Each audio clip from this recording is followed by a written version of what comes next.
Welcome to Love by Design, the podcast for high achieving women who are ready to stop performing for love and start building it from truth, from alignment. Welcome back to Love by Design. This is Joan. A warm welcome to today's episode. So, today I want to talk about doing the work. I hear this all the time, and I'm sure you've said it, and I'm sure you've heard many people say it. I'm doing the work. Dating app bio saying, I'm looking for someone who's done the work. Breakup explanations, well, I need time to work on myself. Or you even see it in relationship requirements where someone will say, I can only be with someone who's actively doing their work. And I get it. I said it for many, many years because it sounds evolved, it sounds self aware, and it sounds emotionally mature. But let me ask you something. What does it actually mean? Because I've met a lot of people who say they're doing the work, and yet their lives haven't changed. Their relationships still fail in the exact same ways. They still choose the same type of partners, just with a different face. They still run the same patterns. So, what work are we talking about? I want to get honest about it today. So, here's what many, many people think doing the work means. Going to therapy, check. Reading self-help books, check. Journaling about childhood wounds and trauma, check. Meditating, check. Knowing your twin styles, check. Understanding your trauma, check. Posting quotes about healing on Instagram, that's a big one, check. And look, the truth is none of those are actually bad because therapy can be life-changing. Well, it was for me. Books can give you language for what you've experienced, sure. Purchase my new book. Journaling can help you process what you're going through, true. But here's the problem. None of that is the work unless it leads to behavior change. You can talk about your avoidant attachment for 5 years, but if you're still choosing emotionally unavailable partners, well, you're not really doing the work. You're just talking about the work. You can journal every morning about your share of intimacy, but if you still push people away the second they get close, well, guess what? You're not doing the work.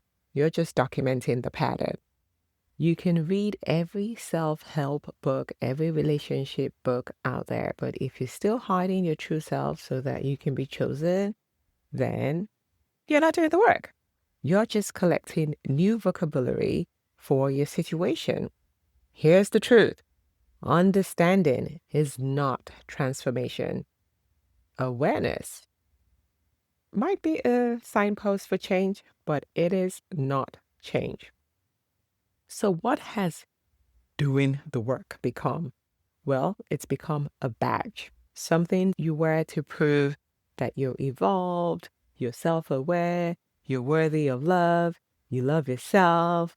So, it sounds like I've been in therapy for 10 years. I read this new book and it said this. I know my triggers. Great, but has anything changed? The work has become this defense mechanism where, oh, I can't date right now because I'm doing the work. And maybe it's true, maybe, but for a lot of people, it's just an excuse. It's a way to avoid the discomfort of actually being in a relationship where your patterns are going to get triggered because you can work on yourself forever in isolation. But the real work happens in a relationship. Doing the work has become a weapon as well, because now you would hear people use it against another person. I'm also guilty of this too, saying, oh, you're clearly not doing the work or you haven't done the work. And it becomes this way to just dismiss people. You put yourself at this pedestal, you elevate yourself, and you use it to avoid accountability for your own actions. So if they disagree with you, well, they're not evolved enough. If the relationship fails, well, they hadn't done the work. It's just spiritual bypassing with therapy language. Another thing that the work has become is statements like, oh, I've done plant medicine, I've done ayahuasca. Hint, I'm going to do ayahuasca in a couple of days, so yes, that's me too. But I'm not using it as an excuse. But a lot of people will use these statements as excuses. Oh, I went to this Vasapana, a silent retreat, or I have this spiritual coach, I have this relationship coach, or this therapist, or this astrologer, or whatever else new thing is coming up in the world today. And it becomes part of your dating resume.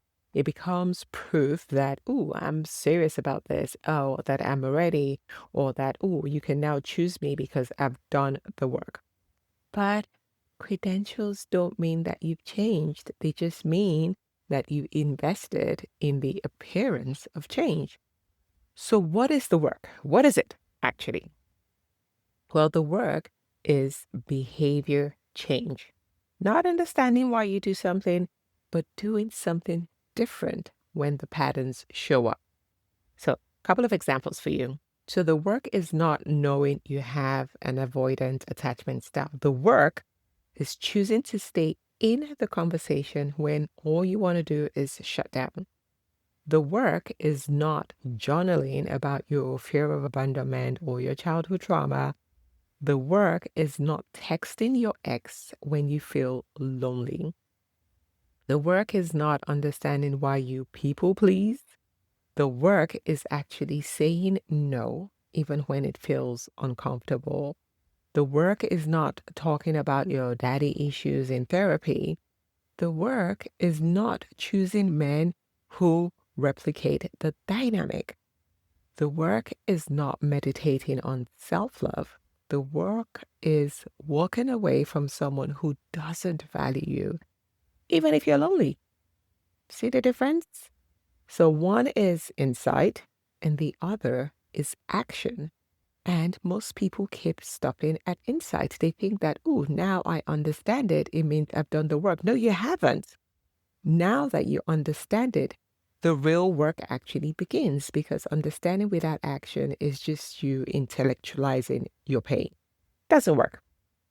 So, how can you tell? How do you know if you're really, really doing the work?